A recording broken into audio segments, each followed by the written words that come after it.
Would you like an opinion on a financial matter you're dealing with? Whether it's about retirement, investments, taxes, or 401ks, Scott Hansen and Pat McClain would like to help you by answering your call. To join Allworth's Money Matters, call now at 833-99-WORTH. That's 833-99-WORTH. Welcome to Allworth's Money Matters. Scott Hansen. Pat McClain, thanks for joining us. Yep. What is today? February Monday, February 3rd. the 3rd. The reason why we're giving you the date is because we're going to talk about financial stuff, and by the time you listen to this on Saturday, some things will have changed by then. Yes. But there's still some truths that we're going to learn that are timeless. What are they? Well, look, as of this morning, I was wondering all weekend long, like, I wonder how the market's going to open up based on Canada's turning around and saying, yes, we're going to tariffs against you. But listen, good or bad, it's opened up conversations. Yeah, it's look, and who knows where this is going to go, right? That's right. But so I took a news fast this weekend. Oh, because my wife says I'm spending too much time on my phone, reading news, and then she says it puts me in a crabby mood or something. So, really? And my daughter's like, don't become one of those like old guys sitting around watching Fox News. I said, that's not going to be me. So I took a news fast and I caught up on everything last night. Did you? How was it? Do you feel? I was actually. Do you feel cleansed? That's the extent of my fasting, by the way.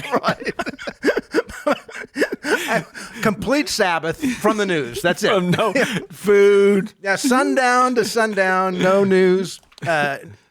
I think I might do it. I think I might try to put that into practice a little more. Yeah. Because what's the difference? Yeah, it doesn't really matter. What are you gonna? It's not like anything that's going to happen at that very moment is going to impact my life. Well, they could, but mostly you would hear about it from someone else. Okay, then I could break the news fast if there was like a meteor struck my house. Yeah, but I was at the office. You probably you don't probably have to read it. Someone would probably tell you if it was going to affect your life. But of course, the tariffs, the threat of the tariffs, the futures markets fell off over the weekend. The markets opened way down, then they recovered some, and last I looked, they were down. The Dow was down 1. What is it? Down whatever. There? Yeah, it doesn't. But I got to tell you. It's a new, and we'll see where it turns out. But the thing about, because there are some of you listening that are thinking, oh my gosh, the markets are so expensive right now. Maybe it's time for me to pull out get out of the markets. I've got, things are they're going to go down because we've had 2 massive years. There's other views that have been sitting on the sidelines because you reduced your stock exposure, or you got some lump sum from somewhere that you have not invested, waiting for the markets to come back down. Regardless of where you are, like if you own stocks, those are designed for long-term investments. What does that mean, Scott? Anything 5+ years. If you've got money that you're going to be spending in 5+ years, if it's going to be spent in less than 5 years, then on a new car. It's money set aside for your home maintenance. Distributions for your retirement. Yeah, your income. You don't want that tied to the stock market because it's anyone's guess what it's going to be worth. That's right. But if you go out 5+ years, you've got a high probability, extremely high probability, that the markets are going to be higher 5 years from now than they are today. And the longer you go out, the greater the probability. There's never been a 15-year period, I believe it's a 15-year period, where stocks have not outperformed bonds. Like, you go out long enough, they go up. This stuff that's going on right now is noise. It is. I agree. And we don't know what the outcome will be. Maybe this trade war is going to be nasty. Maybe the markets are going to go down horrible. Maybe everyone's going to hate Trump in 2 months. Scott, I just think of a friend of the family called me right when Trump was elected and said, hey, I'm thinking about getting back in the markets. What do you think? And I said, what do you mean back in the markets? And this is a 61-year-old person. Is he a close friend? More so of my wife than myself. Okay. And she said, does your wife have a lot of male friends, close male friends? No, it's a female. Okay. Does my wife have a lot of close male friends? That sounds strange. A friend of mine, I was just assuming some male. If my wife had a lot of close male friends, I probably wouldn't know about it, would I? Maybe not. So my answer is, I don't believe that my wife has a lot of close male friends. Sorry. Scott was drinking some water and almost lost it. So I said, when did you get out of the market? He said, well, when Biden was elected. And I said, really? Oh, my gosh. And I said, why? And she said, I just Holy smokes. hate Biden. I hated him. And I said, well, that really isn't a good reason to be out of the markets, because the correlation historically. The stock market did pretty dang well when Biden was in office. Really well. It did pretty well. And so my point to her is, you need a financial advisor, not me. I'll refer you to someone in the firm. You're too close to you're too close to your investments emotionally. And you're too close to me to my wife to actually, I don't want to be your advisor, but you're too emotionally close to your investments. They're driven by your emotions. And you see the same. I was with some friends on Saturday night, and they're all MAGA. I mean, like over the top. Your like, neighborhood is. Yes, a lot. Yeah. I mean, they Pat lives in a small community in a relatively libertarian town to begin with. That's right. Yeah. That's right. And well, everyone there were four. Not that MAGA is libertarian. Oh, look, and God bless them. You know, wherever you want to go, right? Wherever you want to go. I'm not that far right or that far left personally, but I mean, they had all been to the inauguration. They were telling us about the balls and that sounds like a nightmare. Oh, I thought they invited me, and I'm like, not a chance. Got to be so crowded and people everywhere. How do you get an Uber and all that? They stuff? Don't. They walked. And it was freezing cold. But their point was they were so excited about the markets because Trump was in, and I'm just like, look, you can feel however you want. But statistically speaking, not going to make it. The correlation is not that high. The correlation is not that high. And I did think, we had a call a couple of weeks ago where a gentleman called and was worried about the tariffs and what happened after Smoot-Hawley and the Jones Act, right? And, that's right. I remember that, yeah. Right? And I was thinking this weekend, what if we really do these tariffs? Like, what if they are really massive? Well, that would not be good. That would not be good. But it's not permanent. That's right. It brings people to the table. We need our other countries' goods and services. They need our goods and services. That's the bottom line. So we're not going to – this could get nasty. It could. It could be nasty for months. We could have a pretty significant bear market in the stock market. Or this could be a short-term thing. And it could just blow through. Trump gets what he wants. Well, Panama is now saying they're going to decouple from China, right? And by the way, China's not the power it was 5 years ago because of their own economic problems. Tremendous economic problems. Right. Which might be worse than we can actually see. Yeah. It might be worse for everyone on a global scale because of their problems. Economic problems. Yeah. But they're not splashing cash around the globe like they were 5 years ago. No. Yes. The whole Belt and the Road. Well, it's just truly, I mean, Scott, so I was in Africa and we went into an airport. Did I tell the story? I've got an Africa story. I've wasted money too, but go ahead with yours first. So it wasn't Africa. I act like I'm world travel. We go on one big trip. It was in South Sacramento. It was. We were close. It was in Cambodia. Mr. World Travel. Well, we go on one big trip. I get it. Yeah. I wanted to see the Mekong Delta. Actually, the Vietnam War. Just anyway. And if you do one big trip a year, after many years, you've seen quite a bit of the world. That's right. So we went into an airport in Cambodia that was, I called it the most optimistic airport in the world because it was massive. It was beautiful. And there were 2 planes there. It was and I asked someone, who built this? And they said, well, Africa built it. They lent us the money. China. I'm sorry. China built this. They lent us the money, and then their contractors came in and built it, and we're going to pay them back. And I thought, you're never going to pay them back. I saw the same exact thing in Malawi, this massive stadium. Where is Malawi? Africa, middle of Africa. All right. Yeah, it's landlocked. It's middle of Africa. Showing my geography ignorance. And this... this beautiful stadium Like you'd see, like would something have here in the United States, like a huge stadium, all built by Chinese dollars, all built by Chinese For laborers. bullfighting. It had never been used. It was like 18 months. Oh. Like, what are they going to have there? They don't have any money to to bring go there? you too. I mean, like They don't have a professional team? they They probably have some sort of soccer, football. probably, but Not- how are they going to support? So the point being, no one can pay $80 to go to see a game. so the point being is that What is the point? that China's influence, global influence, is Not- waning. yeah. It's absolutely waning, and the threats that are made by this administration may or may not be real. May or may not be real, right? The threats are real, but whether they follow through. But what it is doing is it's bringing people to the table. That's the hope. It is. yeah, that's true. I mean, it is. It is. And either his negotiating tactics are going to work, or they're not. Or they're not. Either way, we'll get past this. This too shall But I pass. think what's interesting, when you mentioned that your friends are all excited about the markets because of Trump, and your other friend had sold out because of Biden, like that's not a very good long-term strategy, either one, because just because somebody's in political power does not necessarily mean that the stock market's a leading indicator, not lagging. Correct.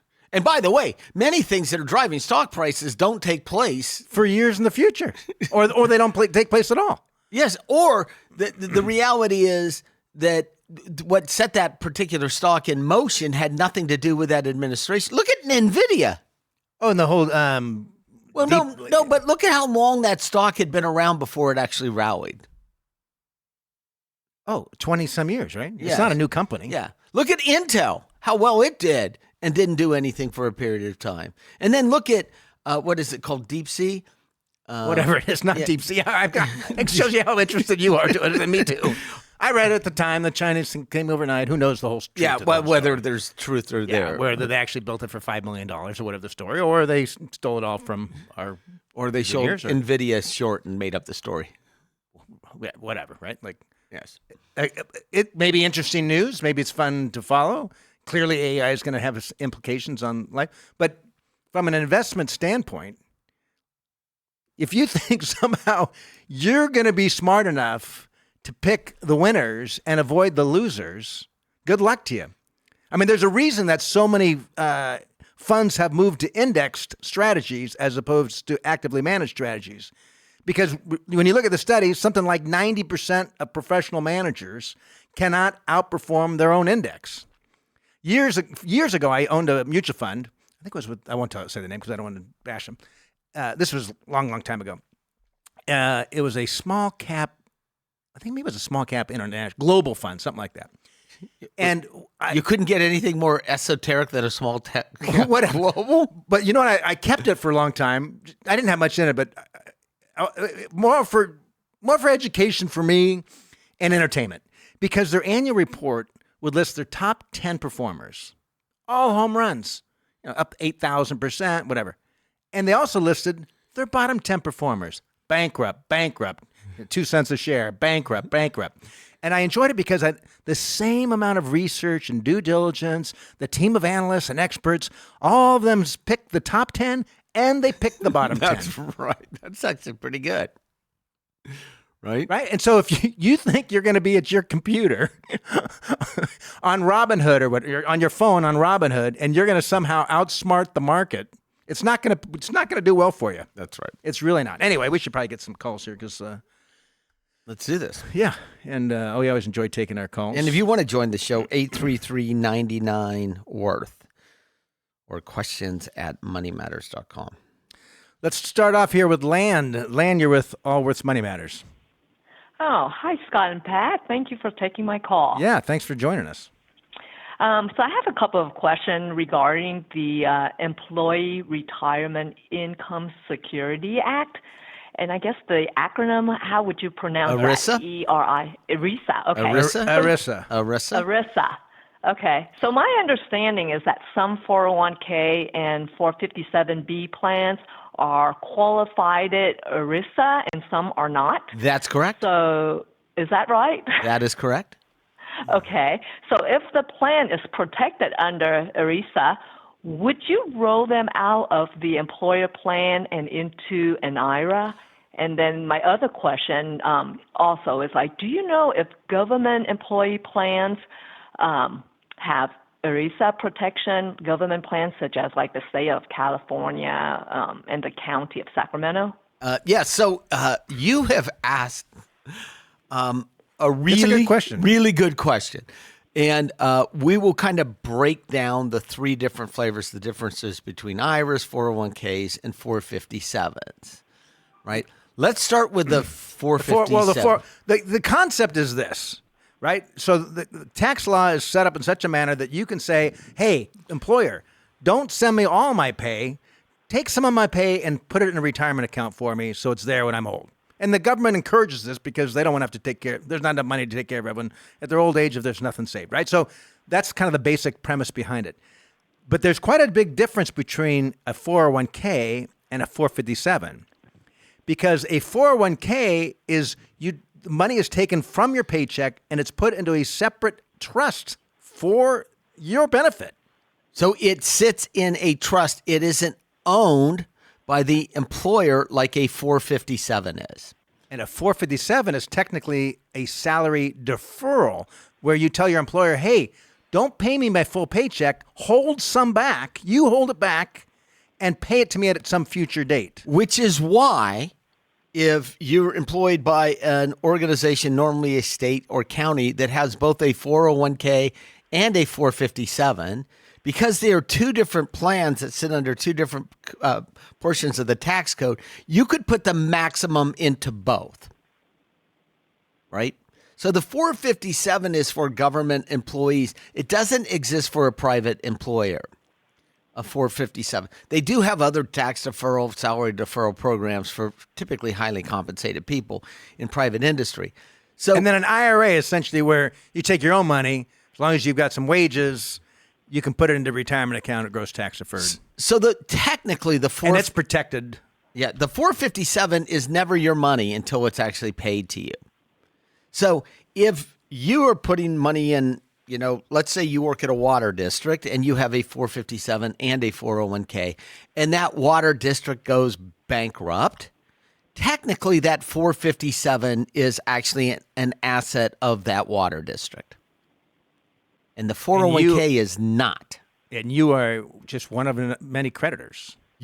So if you had a waterfall of things that you would put money into, you'd put it in the 401k first in most circumstances. The difference is, again, there's no 59.5% or 59.5% age for a 457. So you could take the money out as long as you're retired or separate from service. Thank you. If you quit the water district at age 40, you could actually take that money out and there'd be no 10% penalties. You would pay tax on it.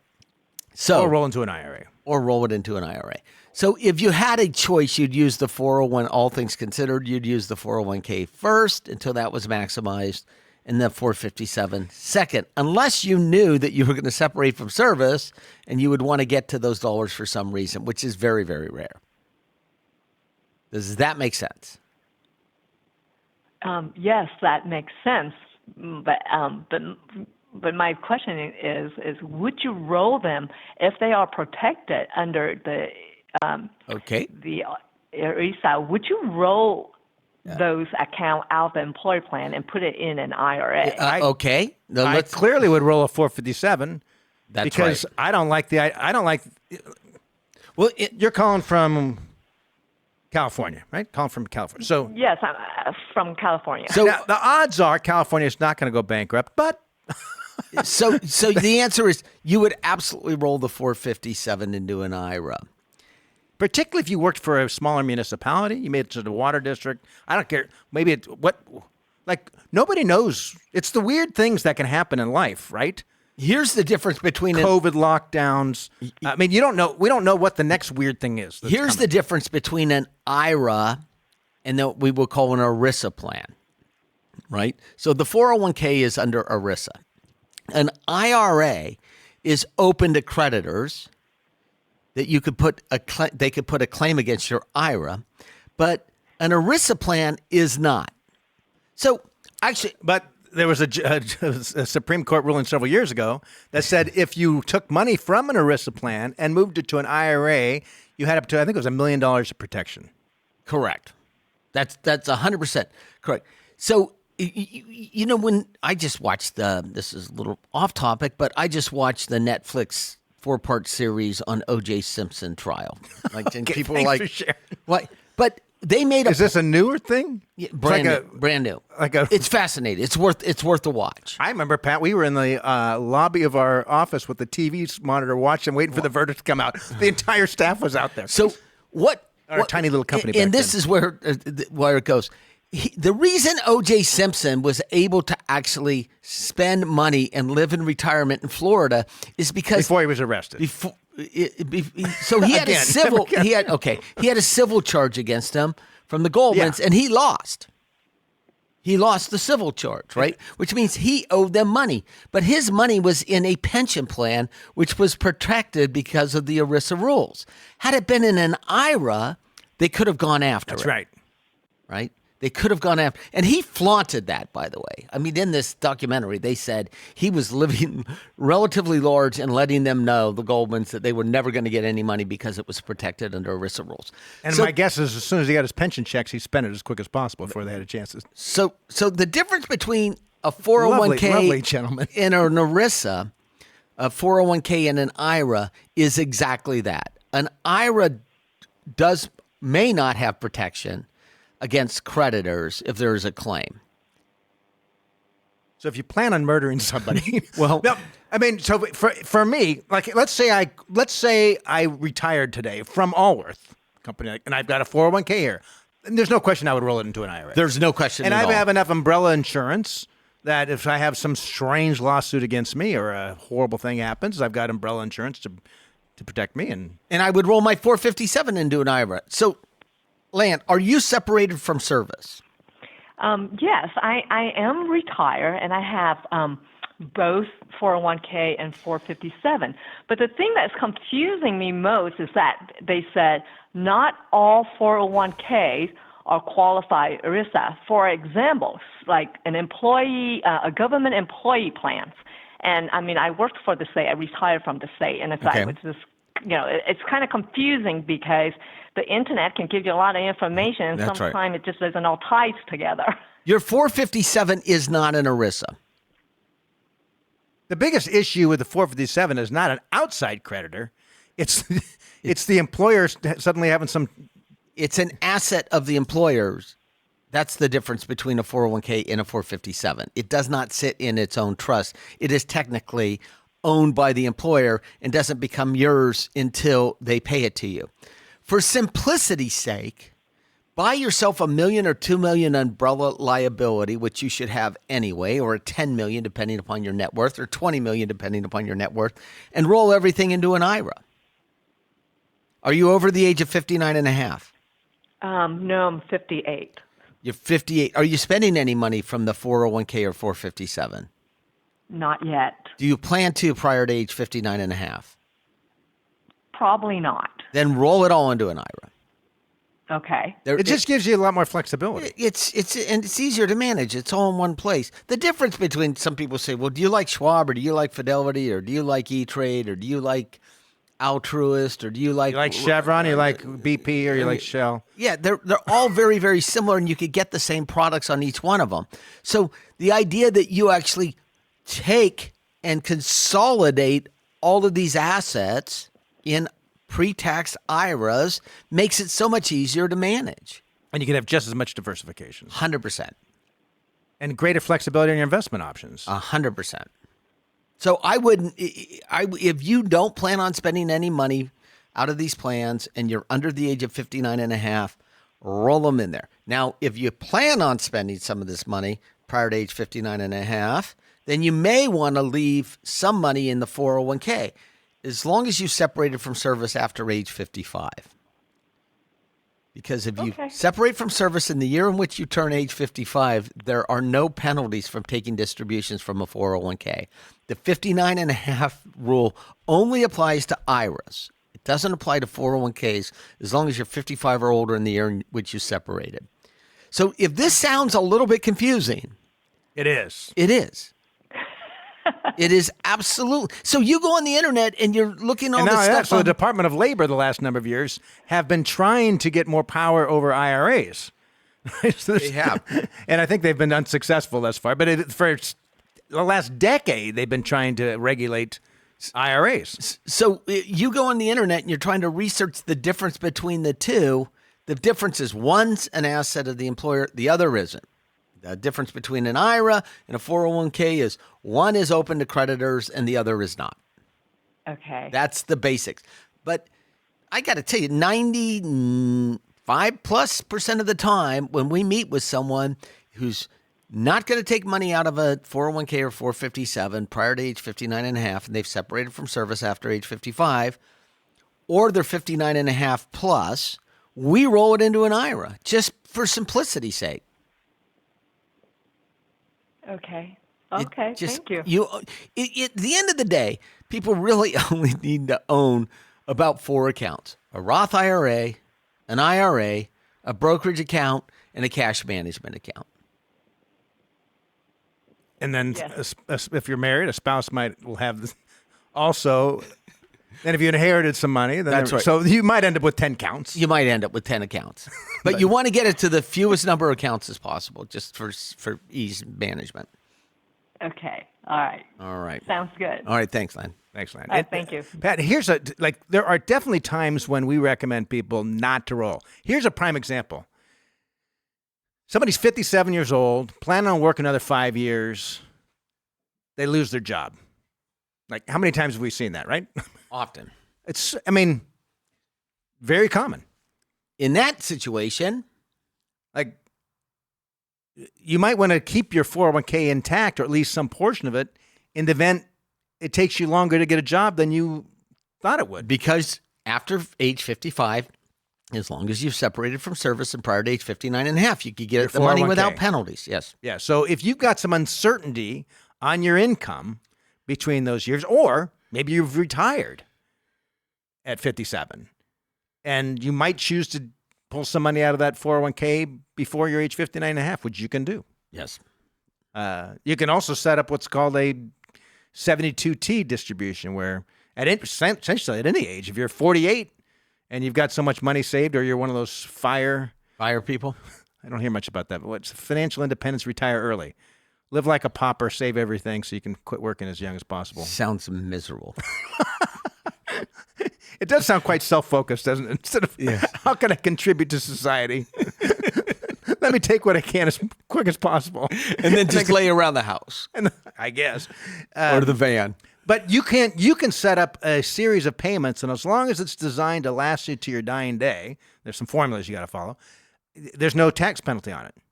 So you can set it up. If you're 48, you've got $10 million in your 401k somehow, because you can set up a series of distributions. You probably have to roll it into an IRA in order to make it happen, but It's an alternative. Yeah. Okay, back to this OJ series on Netflix. Scott, I am telling you.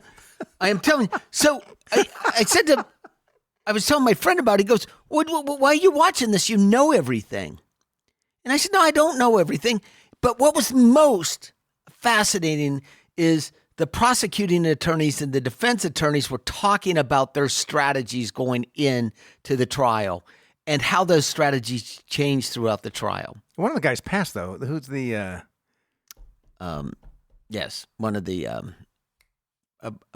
I forget his name. yes, but not all. They didn't interview all of the defense and prosecuting, but it was interesting. And then what they felt the public's view of the trial. It was. I got to tell you, it was not a waste of time. I walked away from there thinking, holy smokes, how little we knew, or I knew during the trial itself. Did it change your opinion at all on the outcome? 100%. You're kidding me. 100%. Changed my opinion of the outcome. 100%. Would you like to disclose more? Because I find this quite fascinating. I understand why the jury actually voted him not guilty. 100% understand why the jury did. Did you think he was not guilty after Not that? at all. Okay. I think he was, but I think he was guilty, but I understand if I was on the jury, because of the evidence that was presented to me, I would have a hard time, without a shadow of a doubt, convicting him of the crime. And do you think that was because the defense did such a great job to hamstring in the prosecutors that? Oh, you mean the prosecute? Yes, that's exactly what I think. The defense did such a great job. You have enough money, hire a good enough defense, you can get out of anything. The doubt that would be put into the mind of the jury because of the defense was. And so you feel that if you were on the jury, you could not say without a shadow of a doubt that. That is correct. Interesting.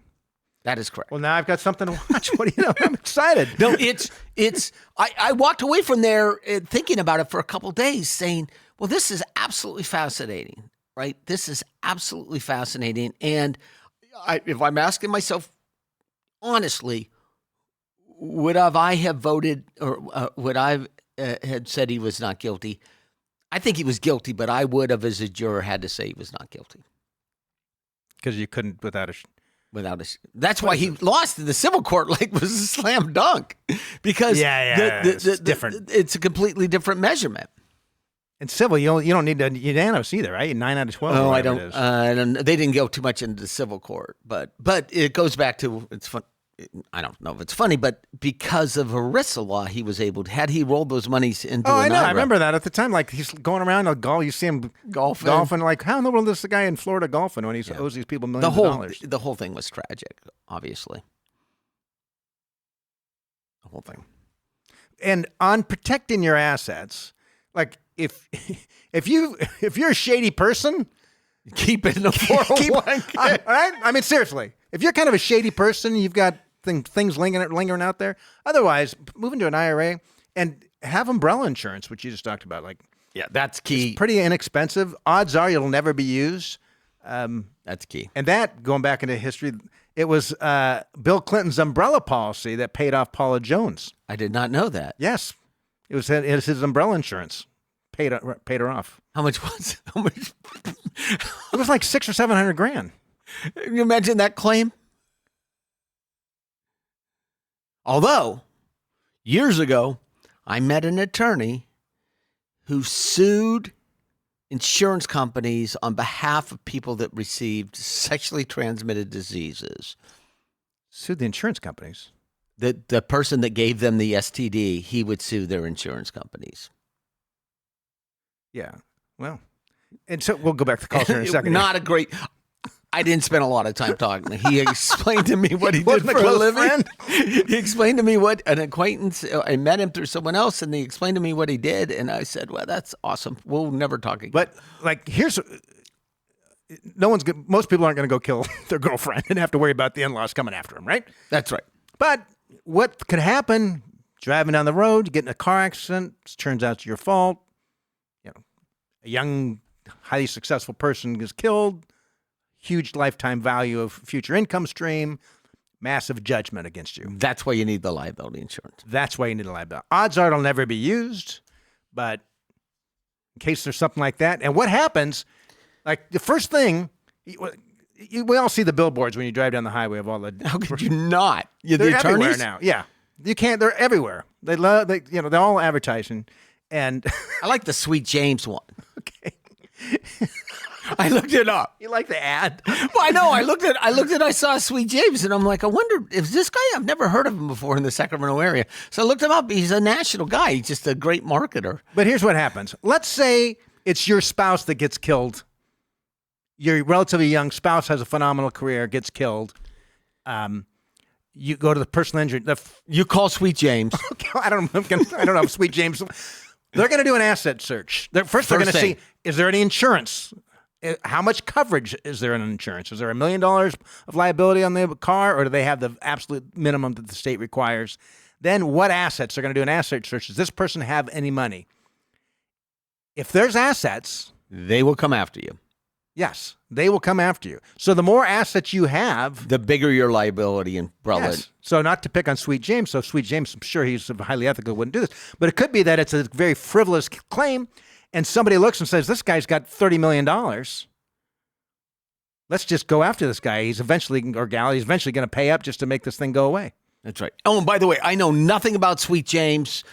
Please, Sweet He is James. an attorney. Don't say anything negative about I know an attorney. nothing about them. I just know that I see his ads fairly often. Yeah, and this is nothing derogatory About Sweet James. He's probably a The great last guy. thing we want to do is talk negative about Sweet of James. someone who spends their life suing people. That's right.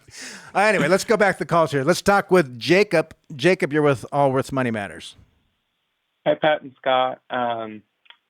I'm a lot younger than your average caller. I'm 22 and married, so What's taking you so long? yeah, I'm hoping that you guys could impart some financial knowledge for the younger generation, like me. So like my wife and I, we started 401k. How old were you? Just out of curiosity. And like, it's funny because 50 years ago, this would have been normal. Today, it's what percentage of kids are married at 22? I was Very married. low, very low. Yeah. I was married at 23, and I had just turned 23. My wife was 22. We just celebrated I our was married at 25. 39th anniversary. We got married when we Go were 20. It Repeat. was right before 21. Okay, you're 20 years of age. All right. So what's your question for us? So right now we have like extra savings that we're trying to buy a house within 2 years, and we also have extra savings, and we're not sure if we should split our extra savings between like just into our 401k and Roth IRA for retirement, or if we should try and invest it in some way towards purchasing a house, given that it's so expensive to buy a house. What's your family income? We make about $5,000 a month. Between the two, between the two of the you. two of us. So $60K a year. How much money do you have saved? $70,000 towards a house. Wow. And like $10,000 for emergency fund. So $80,000. How much do you have in your 401ks? She just started hers, and then I have about $10,000.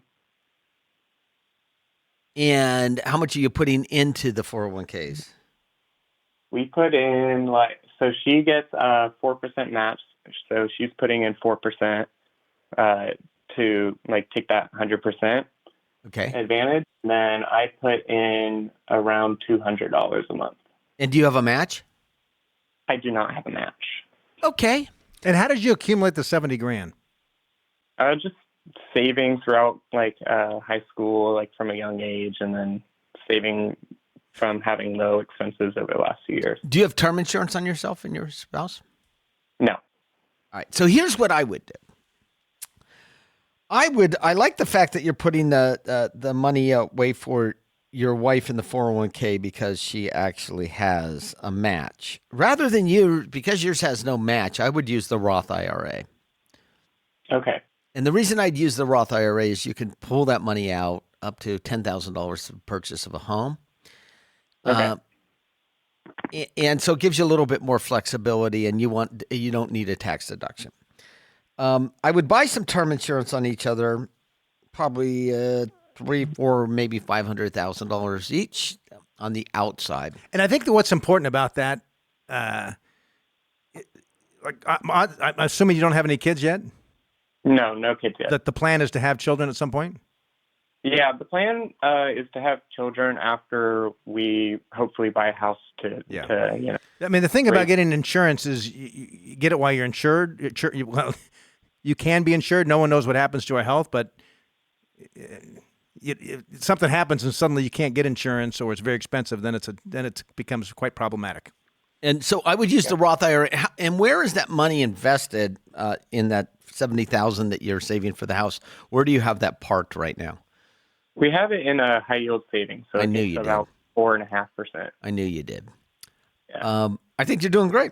Yeah, the question. Yeah, so I like the idea of Roth because you can pull those dollars out if you need them for the purchase of the home. and if you don't, then you can turn around and invest. I would have them conservatively invested in the Roth because you might use it for. And what's a house going to cost you? Well, we live in the Sacramento area. We're in Rockland, so the median house is we're looking at $400,000 to $500,000. You could be in the marketplace right now. You have enough for a down payment. I mean, yeah, I feel like we have enough for down payment, but not enough for the monthly. Making the monthly nut. Yeah. Yeah. Yeah. And you want to get 20% down so that you avoid PMI, payment mortgage insurance. And and you're the perfect candidate for every state and federal program for first-time home buyers. Yeah. Have you talked to a mortgage person?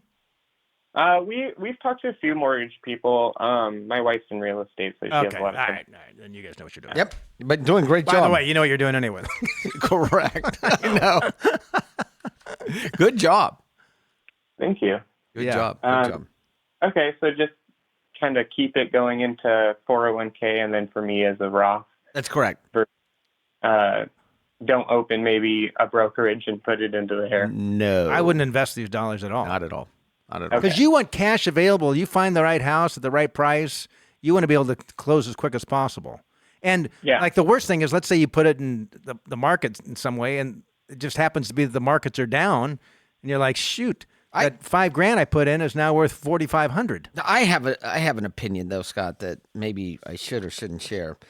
You and your spouse should be actually investing as much in yourself as you possibly can, either through your education or a trade. Yeah. That's the key to wealth. Well, for me, I graduate in a year, and I'm doing engineering. Okay. Of course you are. Right. You know how many parents out there right now are saying, I wish this kid was single.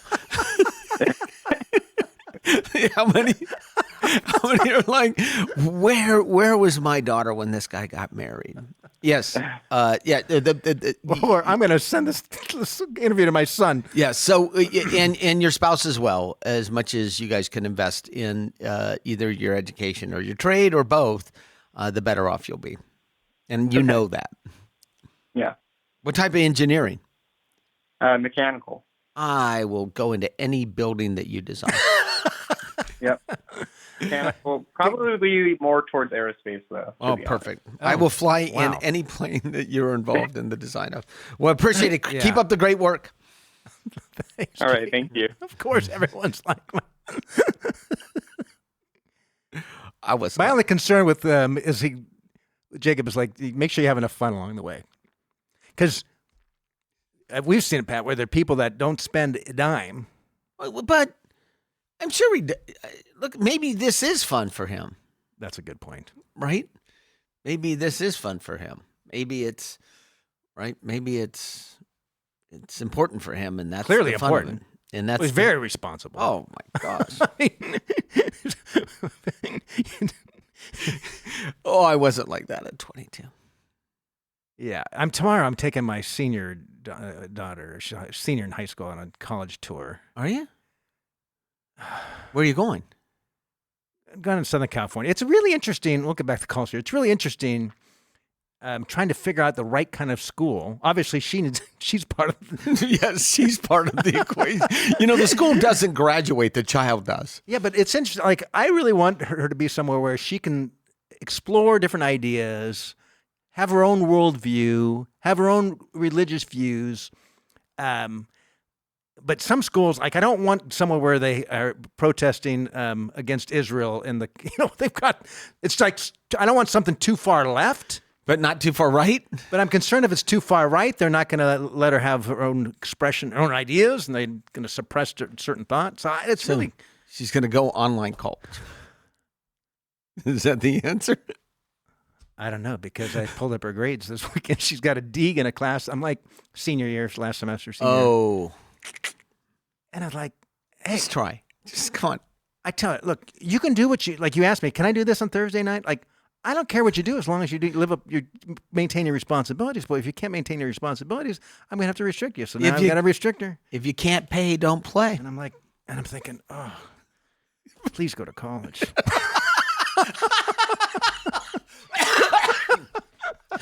Well, everyone has their own path, right? You can't live at home forever. Everyone has their own Anyway, path. I don't know why I got on that topic, because that's what I've got tomorrow. I'm flying down to a couple different colleges. Sounds like a lot of fun. She's been invited. She's applied to like 14 colleges. So sounds like a lot of fun.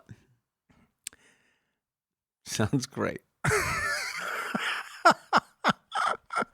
right, let's. We're in Michigan talking with Rick. Rick, you're with Allworth Money Matters. Hey, how you doing? Good. I have a couple questions. I have quite a few questions. We are in a regional bank, which I don't know if that matters, but we have You're a lot of. What do you mean you're in? Well, we have money invested just in regional banks. Smaller banks. Wait. You have deposits there, or you own shares in? No, we have deposits. Okay. Thank you. And we have a large deposit sum in a lot of in this one bank. Okay. And we just signed a 2-year CD. Okay. I tried calling you last week and we couldn't get on. We had to make a decision because we were in that grace period, and you have to sign up or lose or whatever. How big is the CD? Almost 700,000. And what's the interest rate? 4 or 4.1. And how's the title? Is it in a trust, or is it just you? Is it you and your spouse? Is it Me, my wife, and I. Do you own a trust? No, we do not. Do you have children? Yes, grown children. How many? 4. Okay. So if you were and your spouse, I'm getting to an answer. If you and your spouse were to die, would the money in your estate go to your 4 grown children? That's correct. Okay. So look, if you had a trust, let's just talk about FDIC. Well, yeah, FDIC insurance. And this is that's my other thought. this is where I'm going. This Yeah. is where I'm going. So right now you have $500,000 in FDIC insurance. Correct. That's Right. what they tell me. But they told me that I also have $250,000 per beneficiary. Not if it's in a trust. If it's not in a Unless, trust. are these transfer at death accounts? I don't know what you mean by that. Do they say If we die- Do they say TOD on the title with the names of your 4 adult children? See that. I don't know. She's looking at it right. It's both of our names. Well, We how just know- old are you? Wait, Scott. Wait. So how is it titled? Rick and Karen, and then POD. Payable on death. Okay. Yes, so there's beneficiaries on the account. Okay. All right. Yes, that's correct. So Okay. continue on with FDIC coverage limits. Okay, so here's how it works. FDIC limit is $250,000 Yep. for each individual times the number of beneficiaries not to exceed 8. So if I have a trust, or in this particular case, you mentioned POD, pay on death, it's you two times the number of beneficiaries not to exceed 8. If all 4 of your adult children are named on there, then you have coverage up to $2 million in FDIC insurance. Okay. Okay. All right. But but in saying that, you should have a trust. If you've got Yeah. $700,000 just in this one CD, and you've got other monies at other banks, You should have a trust. You're achieving the same objective, but you should still have a trust. What good is a trust? It's just the distribution of the assets is much cleaner at death. and you've got other assets besides your CDs, I'm assuming. You probably have a house and other. Yeah, we have a house. We have quite a bit of assets. Okay. But we also have, my other question too is we have another, what do I say, 280,000 in another bank, 200,000 in another little bank, Mm-hmm. another 250,000 in another, 45,000 in another one. Yes. Is there something we should be doing with that money that? There are easier ways to accomplish this. But you do have FDIC. It's per institution.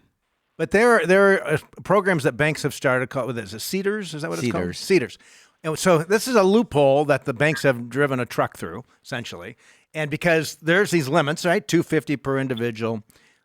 So what happens with banks is Bank A makes a deal with Bank B and Bank C and says, hey, if I get a large deposit, I'm going to send some of that deposit your way.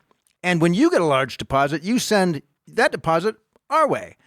And that way we can make sure that our account holders have insurance up to $1 million, $2 million, $5 million, 15 million, 20 million. And it's called a Cedars program. And it goes by a couple different names and different we have institutions. something. Allworth has something for cash for for our cash management. So when you go into the bank, say, do you have this program? Just describe the program. You can have it all in one place. You can have it all in one place, and essentially what they're doing is they're brokering out the CDs in all these different places. Okay. What is there a way?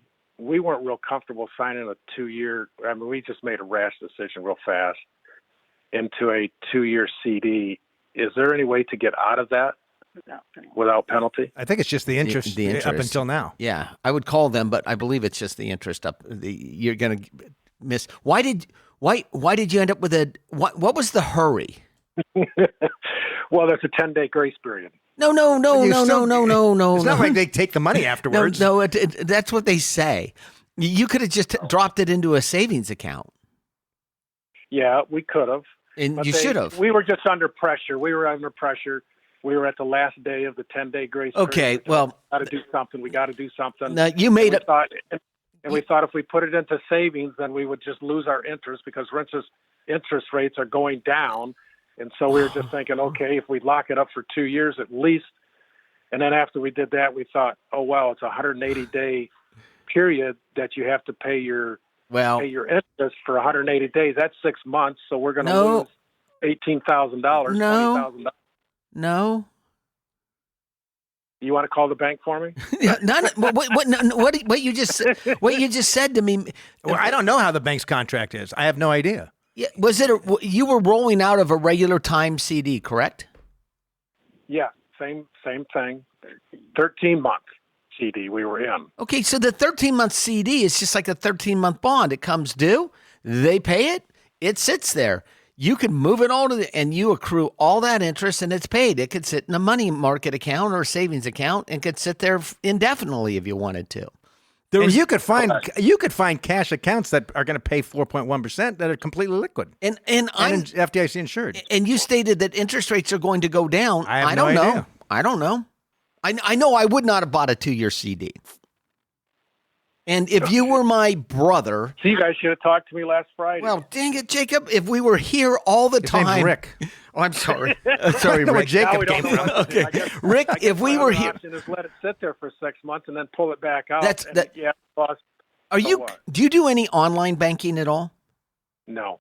And do you have any investments outside of, besides CDs? Do you own any mutual funds or stocks or ETFs? Yeah, we have stocks. Yeah, I have stocks. And where do you have them? What brokerage firm?